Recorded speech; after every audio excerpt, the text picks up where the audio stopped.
नमस्कार, राम राम सभी साथियों को। एक बार फिर से आप सभी का स्वागत है आपके अपने यूट्यूब चैनल राजस्थान री बातां पर।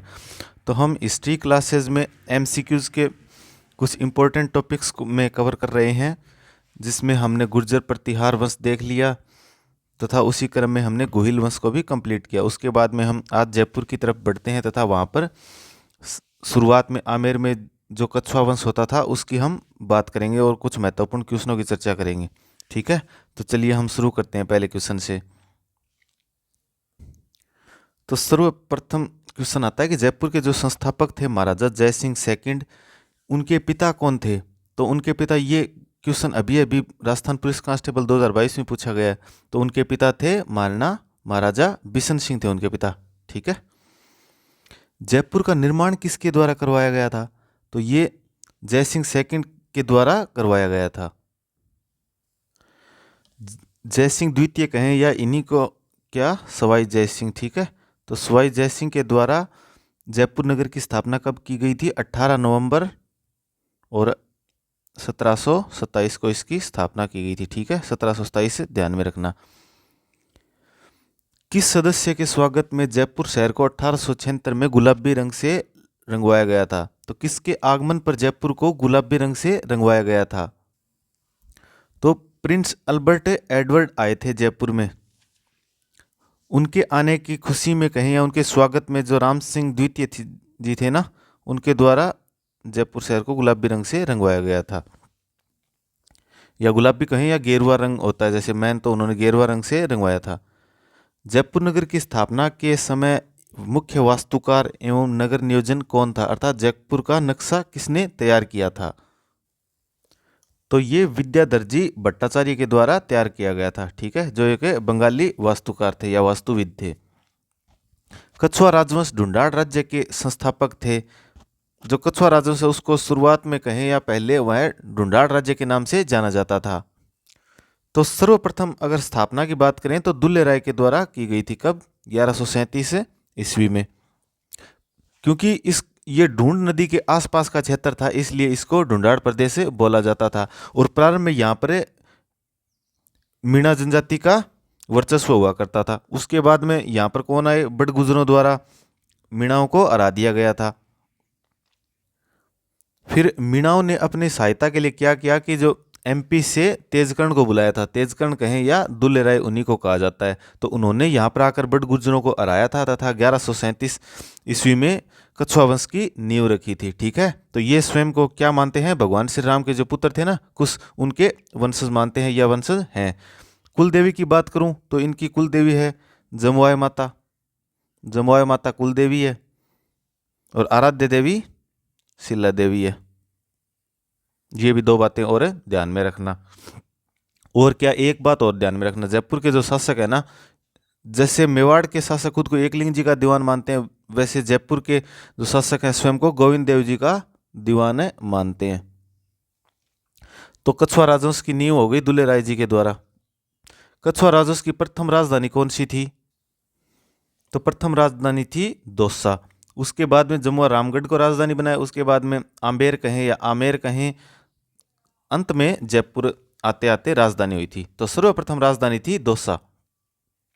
निम्न में से कौन से कछुआ शासक ने मीणाओं को हराकर आमेर को अपनी राजधानी बनाया था।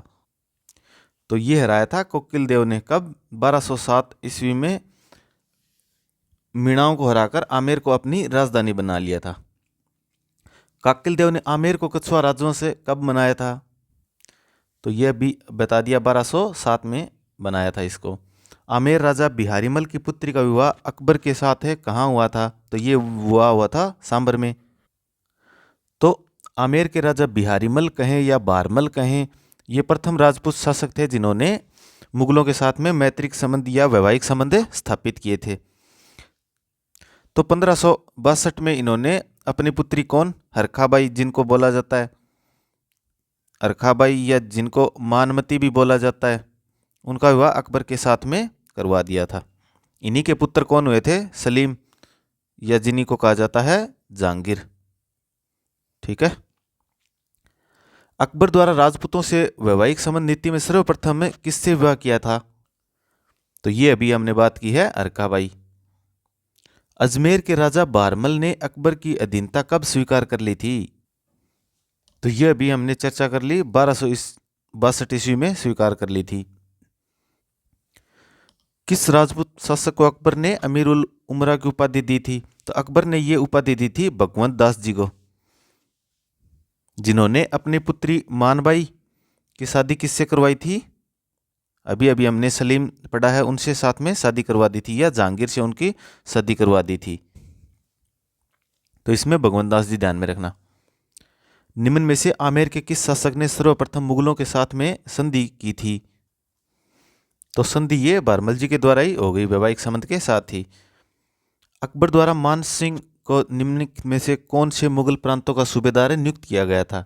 अब उनके बाद में आगे मान सिंह आते हैं, आमेर के एक जाबाज योद्धा, ठीक है।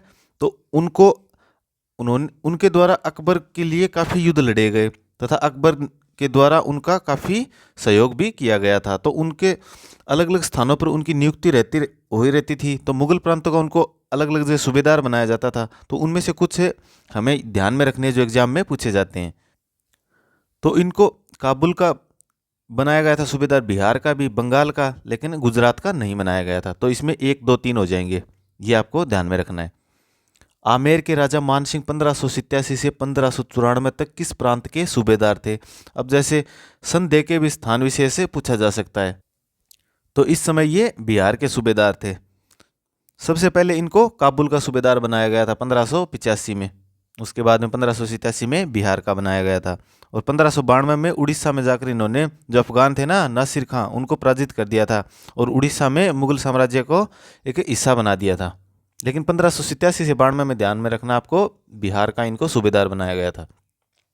मानसिंह ने किस प्रांत की सूबेदारी के दौरान ईसा खां, सुलेमान और केदार राय को नियंत्रित किया था?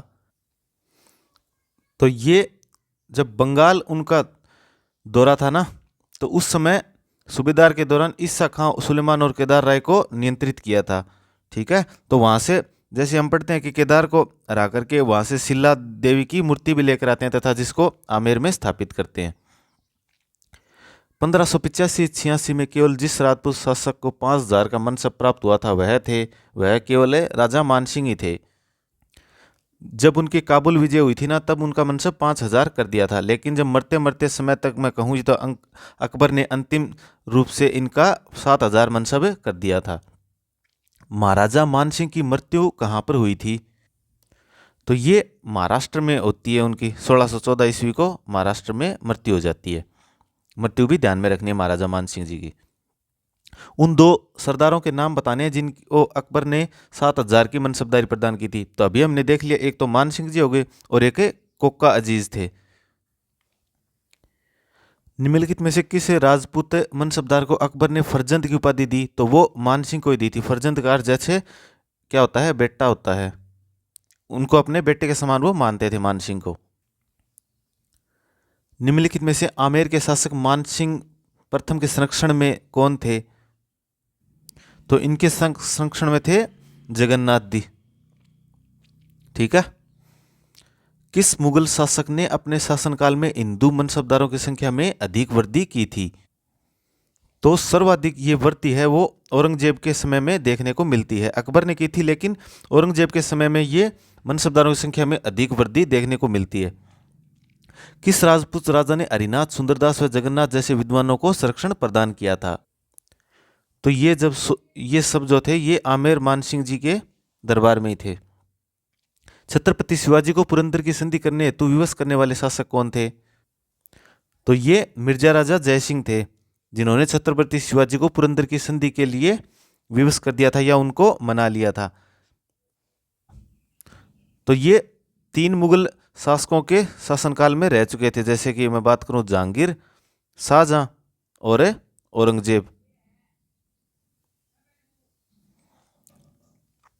जयपुर का कौन सा शासक 3 मुगल बादशाह शाहजहां, जहांगीर और औरंगजेब की सेवा में रहा?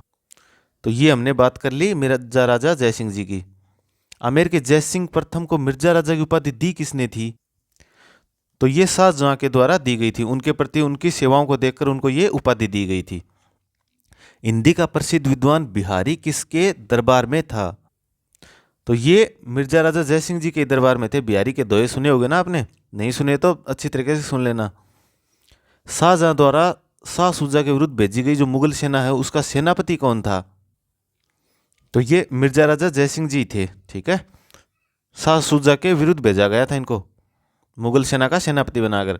पुरंदर की संधि किन किन के मध्य हुई थी? अब हमने देख लिया कि पुरंदर की संधि करवाने के लिए सहमत तो कर लिया, लेकिन हुई किन किन के मध्य थी ये?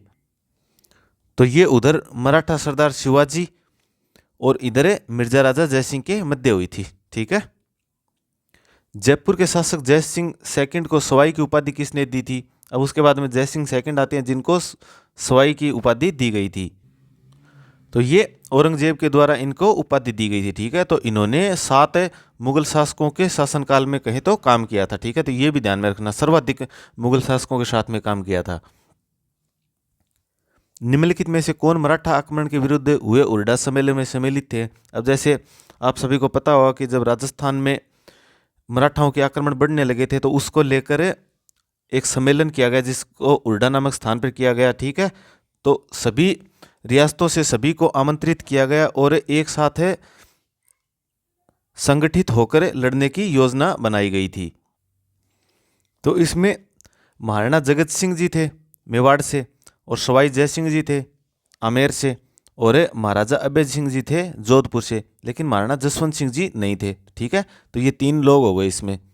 तो बात करूं 1 2 4, तो 1 2 4 ये 3 लोग शामिल थे। तो उर्डा सम्मेलन हुआ कब था? 17/7/1734, याद रह जाएगा इस प्रकार से, 17/7/1734 उर्डा नामक स्थान पर सम्मेलन हुआ था। उर्डा कहां पर है? भीलवाड़ा में। जिसमें अध्यक्षता किसने की थी? महाराणा जगत सिंह द्वितीय ने अध्यक्षता की थी। जयपुर को किस शासक ने सर्वप्रथम नागा दादूपंथियों की सेना में भर्ती किया था? को सेना में भर्ती किया था? तो जो दादूपंथ खे थे ना, नागा शाखा, उनको सवाई जयसिंह जी द्वारा ही सेना में भर्ती किया गया था, क्योंकि इनका जो यहाँ पर देखें तो जयपुर में आतंक थोड़ा अधिक बढ़ गया था, तो उनके हथियारों पर पाबंदी लगाने के लिए ऐसा किया था। सवाई जयसिंह के राजकवि जिसने रामरासा की रचना की थी, तो ये थे श्री कृष्ण भट्ट कवि कलानिधि, ठीक है। इनको सवाई जयसिंह जी ने क्या दी? उपाधि दी थी। क्या उपाधि दी थी इनको? राम रसाचार्य, राम रसाचार्य, ये इनको उपाधि दी गई थी सवाई जयसिंह जी के द्वारा। तो ये इनके दरबार में एक महत्वपूर्ण विद्वान थे, ध्यान में रखना है इनको। विश्व की सबसे बड़ी तोप जयबाण का निर्माण किसके द्वारा करवाया गया था? तो ये आपको पता है, सवाई जयसिंह जी के द्वारा ही करवाया गया था। निम्नलिखित शासकों में से अश्वमेध संपन्न किसने करवाया? ये भी सवाई जयसिंह जी ने ही करवाया था। या कहें तो हम ये भी कह सकते हैं कि सवाई जयसिंह जी अश्वमेध यज्ञ करवाने वाले अंतिम हिंदू राजा थे। महारानी अमर कुमारी बूंदी नरेश से महाराव बुद्ध सिंह की पत्नी थी, और वह बहन किनकी थी? तो वो बहन सवाई जयसिंह जी की बहन थी। तो उसके बाद में हम देखते हैं कि जो बूंदी में महाराव बुद्ध सिंह थे और इनकी जो पत्नी थी अमर कुमारी, इनके द्वारा सवाई जयसिंह के विरुद्ध मराठाओं को आमंत्रण दिया जाता है, ठीक है। 1733 ईस्वी में जीज मोहम्मद शाही पुस्तक जो नक्षत्रों संबंधित ज्ञान से संबंधित है, उनके लेखक कौन थे? तो ये लेखक कौन थे? सवाई जयसिंह जी थे, ठीक है। सवाई जयसिंह द्वारा लिखित जयसिंह कारिका नामक ग्रंथ किस विषय से संबंधित है? तो ये ज्योतिष शास्त्र से ही संबंधित पुस्तक है। किस समूह की खगोलीय वेधशालाओं का निर्माण महाराजा जयसिंह जी द्वारा करवाया गया था? ये इंपॉर्टेंट क्वेश्चन है, आपको ध्यान में रखना है। इन्होंने 5 शहरों में खगोलीय वेधशालाओं का निर्माण करवाया था। दिल्ली, जयपुर, उज्जैन, मथुरा, बनारस। तो ये आपको 5 ध्यान में रखनी है, दिल्ली, जयपुर, उज्जैन, मथुरा, बनारस। या सीधा सीधा कई बार एग्जाम में नहीं वाला पूछा जाता है तो उनमें मेनली ऑप्शन है आगरा ही दिया जाता है। तो आगरा से भी आप ध्यान में रख सकते हैं कि आगरा में नहीं करवाया था। सीधा सीधा 5 को तो सीधा ध्यान में रखना ही रखना है आपको, किसी तरीके से आप ट्रिक बना के याद रखिए चाहे। कौन से यूरोपीय खगोल शास्त्री सवाई जयसिंह के निमंत्रण पर जयपुर आए थे? तो Claude Bordier, Andre Strobel, father Antoine Gables प्रगवे, फादर पेड्रो ड सिल्वा, ये जो सभी है ना, ये इनके आमंत्रण पर जयपुर आए थे। सवाई जयसिंह द्वितीय को मुगल सम्राटों द्वारा कुल कितनी बार मालवा सूबे का सूबेदार नियुक्त किया गया था? तो उनको 3 बार रखा गया था, या सूबेदार नियुक्त किया गया था। ध्यान में रखना है आपको, इंपॉर्टेंट क्वेश्चन है, पूछा हुआ है एग्जाम में।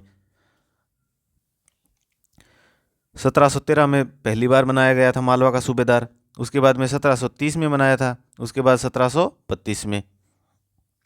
जयपुर के अल्बर्ट हॉल का उद्घाटन किसके शासनकाल में हुआ था? तो ये हुआ था महाराजा राम सिंह जी द्वितीय के शासनकाल में अल्बर्ट हॉल का उद्घाटन हुआ था।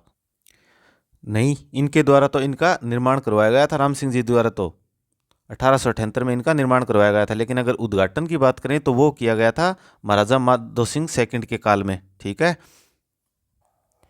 1887 में। तो उद्घाटन इनके काल में हुआ था माधो सिंह के टाइम में, और बनाया गया था इनके टाइम में तो महाराजा राम सिंह सेकंड के टाइम में। कछुआ राजवंश के निम्न शासकों को अब काल के अनुसार हमें व्यवस्थित करना है। हमने देखा है तो उनको अब हमें काल के अनुसार व्यवस्थित भी करना है। भगवंत दास जी, मान सिंह, भाव सिंह और जय सिंह प्रथम। जैसे इनका नाम आप इतना ज़्यादा सुना नहीं होते, लेकिन आप क्वेश्चन के माध्यम से ध्यान में रख सकते हैं कि भगवंत दास, मान सिंह और भाव सिंह, उनके बाद में जय सिंह प्रथम आते हैं। ठीक है, तो 1 2 3 4 इसमें हो जाएगा। मराठा विजय का प्रतीक सरगासुली का निर्माण किसने करवाया था? तो ये करवाया गया था ईश्वरी सिंह जी के द्वारा, या इसी को बोलते हैं सरगासुली या ईसरलाट इसको बोलते हैं। स्वाई जय सिंह जी की मृत्यु के बाद में इनके बेटे थे ईश्वरी सिंह, ये यहाँ के शासक बनते हैं तथा इनके द्वारा सरगासुली का निर्माण करवाया जाता है। क्यों निर्माण करवाया था? मराठाओं के साथ में विजय प्राप्त हुई थी। मल्हार होलकर आए थे उधर से, उनके विरुद्ध विजय प्राप्त हुई थी। और अंत में इसी से कहते हैं कि कूदकर इन्होंने आत्महत्या भी कर ली थी। किस महाराजा के दरबार में 22 कवि, 22 ज्योतिषी, 22 संगीतज्ञ व 22 विषय विशेषज्ञ के रूप में गंधर्व 22 विद्यमान थी? तो ये सब महाराजा प्रताप सिंह के समय की बात है, तो उनके ये शासनकाल में थे या उनके दरबार में थे। और खुद भी लिखते थे ब्रजनिधि के नाम से। उनकी जो भी पुस्तकें होती थी ना, उनमें ब्रजनिधि के नाम से अपना नाम भी लिखते थे। जयपुर के किस शासक ने ब्रजनिधि उपनाम से कविताएं लिखी? तो वो सवाई प्रताप सिंह जी थे। राधा गोविंद संगीत सार ग्रंथ की रचना किस शासक के द्वारा करवाई गई थी? तो ये सवाई प्रताप सिंह जी के काल में करवाई गई थी। और ये पुस्तक किनसी है? देवश्री भट्ट की ये पुस्तक है। ठीक है, ध्यान में रखना देवश्री भट्ट को भी। जयपुर में रामप्रकाश थिएटर की स्थापना किस महाराजा के काल में हुई थी? तो ये राम सिंह जी के द्वारा करवाई गई थी 1878 में। तुंगा का युद्ध लड़ा गया। अब तुंगा के युद्ध को ध्यान में रखना है, तुंगा इंपॉर्टेंट युद्ध था। तो ये लड़ा गया था 28 जुलाई 1787 को। किसके मध्य लड़ा गया? जयपुर से थे सवाई प्रताप सिंह और इधर से थे महादजी सिंधिया, मराठा सेना नायक। मराठा कौन थे? महादजी सिंधिया थे। इनके मध्य ये महत्वपूर्ण तुंगा नामक स्थान पर युद्ध लड़ा जाता है 28 जुलाई 1787, ध्यान में रखना। जयपुर राज्य के कारखानों का नाम जहां कलाकार चित्र और लघु चित्र बनाते थे उसको क्या कहा जाता था? उसको सूरतखाना कहा जाता था। और जैसे लाइब्रेरी वगैरह होती है, पुस्तकालय होते थे, उसको वहां पर पोथीखाना कहा जाता था। राजस्थान के एक राज्य का वह कौन सा शासक था जिसने बनारस हिंदू विश्वविद्यालय की स्थापना में महत्वपूर्ण भूमिका निभाई थी? तो ये थे जयपुर के माधो सिंह द्वितीय, जिनको क्या कहा जाता है? बब्बर शेर कहा जाता है। जैसे बनारस हिंदू विश्वविद्यालय बन रहा था ना, तब यहाँ पर पंडित मदन मोहन वाल्मीकि जी आए थे, तो उनकी इन्होंने सहायता की थी या उनका स्वागत किया था तथा उनको 5 लाख रुपए की सहायता भी दी थी। उस समय 5 लाख रुपए बहुत अधिक हुआ करते थे। ठीक है, तो ये हमने आज जयपुर रियासत की कहें या आमेर रियासत के कछुआ राजवंश की महत्वपूर्ण क्वेश्चनों की चर्चा की है। ठीक है, उम्मीद करते हैं आपको ये क्लास बहुत अच्छी लगी होगी। और जितने भी क्वेश्चन थे ना, लगभग को हमने कवर करने की कोशिश की है, और क्वेश्चन वो ही कराए जाते हैं जो कि एग्जाम में पूछे हुए होते हैं। तो आज का हमारा ये सेशन इतना ही। मिलते हैं अगले सेशन में राठौड़ राजवंश के साथ में। धन्यवाद। जय हिंद, जय भारत, जय राजस्थान।